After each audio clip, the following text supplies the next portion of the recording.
नमस्कार, मेरा नाम है गणेश जोशी। आज मेटाबॉलिक सिंड्रोम पर बात करते हैं। आखिर मेटाबॉलिक सिंड्रोम इस समय ये बहुत सुनाई पड़ रहा है और तमाम तरह की इससे जुड़ी हुई जो बीमारियां हैं वो क्या हैं और किस तरह से इस बीमारी से हम बच सकते हैं, अगर बीमारी हो गई तो इसका क्या उपचार है। बातचीत करने के लिए हमारे बीच उपस्थित हैं शहर के वरिष्ठ फिजिशियन डॉक्टर यतीन्द्र जी। मैं बातचीत करने के लिए उनका स्वागत करता हूं। नमस्कार। हाँ डॉक्टर साहब, मैं सवाल करता हूँ कि ये जो मेटाबॉलिक सिंड्रोम है आखिर ये क्या है? तो मेटाबॉलिक सिंड्रोम आज की लाइफस्टाइल के हिसाब से तेज़ी से लोगों में बढ़ रहा है। Metabolic syndrome usually patient identify नहीं कर पाता। ये बहुत सारी होने वाली बीमारियों का एक तरह से रिकैप है जी। जैसे कि पेशेंट को जो मेटाबॉलिक सिंड्रोम होता है, आने वाले समय में डायबिटीज़ होने की संभावना बहुत ज़्यादा बढ़ जाती है। सेकेंडली, उनको दिल का दौरा या दिल की बीमारी होने का रिस्क बहुत ज़्यादा बढ़ जाता है। 2 to 3 टाइम्स हो जाता है नॉर्मल पर्सन के कंपैरिजन में। तो मेटाबॉलिक सिंड्रोम को और भी नामों से जाना जाता है, जैसे insulin resistant syndrome, syndrome x करके। जी। मेटाबॉलिक सिंड्रोम के कंपोनेंट है। पेशेंट को बेसिकली आइडेंटिफाई करना है कि मेरे इसमें इनमें से क्या क्या चीज़ें हैं। जैसे उसके 5 कंपोनेंट हैं। अगर किसी पेशेंट को इन 5 में से 3 चीज़ें हैं तो हम उसे मेटाबॉलिक सिंड्रोम लेबल करते हैं। जैसे कि फर्स्ट कंपोनेंट है उसका पेशेंट का ब्लड प्रेशर बढ़ा रहना। अगर किसी पेशेंट का ब्लड प्रेशर बढ़ा हुआ है 130/85 से ज़्यादा, तो एक कंपोनेंट ये हो गया। सेकंड हो गया पेशेंट को शुगर बढ़ी रहना। जी। शुगर डायबिटीज़ रेंज में नहीं है, लेकिन शुगर उसकी बढ़ी हुई है, प्री डायबिटीज़ टाइप, जैसे कि शुगर 100 से ज़्यादा है खाली पेट। फिर तीसरा है उसका गुड कोलेस्ट्रॉल कम होना और बैड कोलेस्ट्रॉल बढ़ा रहना, जैसे कि ट्राइग्लिसराइड 150 से ज़्यादा होना और एचडीएल जो कि गुड कोलेस्ट्रॉल है वो कम होना।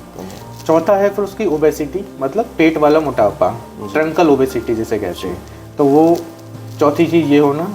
और 5वीं चीज़ है फिर ब्लड प्रेशर की दवाइयाँ, वो बताई दी हमने। ठीक है, तो ये 4-5 चीज़ें हैं जिनमें से 3 चीज़ें होनी चाहिए, तब पेशेंट को मेटाबॉलिक सिंड्रोम डायग्नोस करते हैं। आजकल एक तेज़ी से क्यों बढ़ रहा है? तेज़ी से बढ़ने का मेन कारण इनएक्टिविटी है। इनएक्टिविटी मतलब हमें अपने लिए टाइम ही नहीं है। किस उम्र के लोग इस बीमारी की चपेट में आ रहे हैं? बेसिकली मिडिल एज जो पर्सन है वो बीमारी की चपेट में ज़्यादा आ रहे हैं, लेकिन यंग और एडोलसेंस में भी देखा गया है।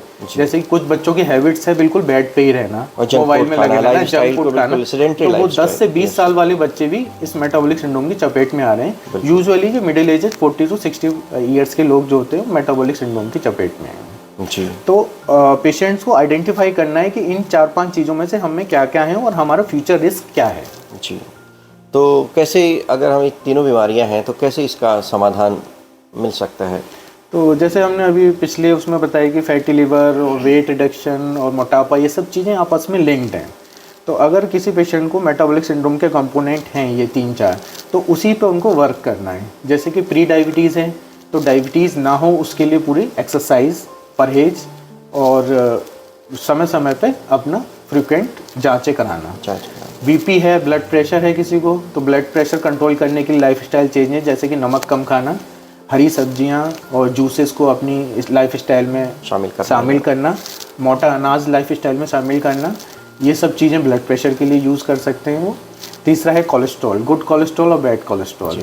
तो गुड कोलेस्ट्रॉल बढ़ाने के लिए लाइफस्टाइल में एक तो स्मोकिंग को रोकना, अगर स्मोकर्स हैं। अल्कोहल मॉडरेट अमाउंट में अल्कोहल गुड कोलेस्ट्रॉल के लिए यूज़फुल है, लेकिन जो लोग नहीं लेते हम उनको रिकमेंड नहीं करते हैं। दूसरा, बैड कोलेस्ट्रॉल के लिए हमें ये जो बटर होता है, ठीक है, कुछ हद तक देसी घी, फास्ट फूड, क्रीम, मलाई, ये सब चीज़ें हमें बंद करनी होंगी। तो बैड कोलेस्ट्रॉल को कम करना, गुड कोलेस्ट्रॉल को बढ़ाना, बीपी कंट्रोल करना, डायबिटीज़ को नियंत्रित करना, प्री डायबिटीज़ को नॉर्मल पर्सन में कन्वर्ट करना, ये सारी चीज़ें हमें कम करनी। इसमें एक सवाल और, अगर ये मेटाबॉलिक सिंड्रोम है, ये 3-4 बीमारियों का उनको है, तो ये कितना घातक हो सकता है मरीज के लिए? मेटाबॉलिक सिंड्रोम घातक बहुत ज़्यादा हो सकता है, क्योंकि ये प्री कैप है। मैंने जैसे पहले बताया कि एक मरीज़ को अगर किसी को मेटाबॉलिक सिंड्रोम है तो विद इन 2 to 5 ईयर्स उसे डायबिटीज़ होना ही है, फ्रैंक डायबिटीज़ जिसे कहते हैं। हार्ट और ब्रेन के लिए इसका क्या? हार्ट के लिए ज़्यादा हानिकारक है। इसमें दिल के दौरे का रिस्क ये 2 से 3 गुना ज़्यादा बढ़ा देता है नॉर्मल जो आदमी है उनके कंपैरिजन में। जी, थैंक यू बातचीत करने के लिए। नमस्कार।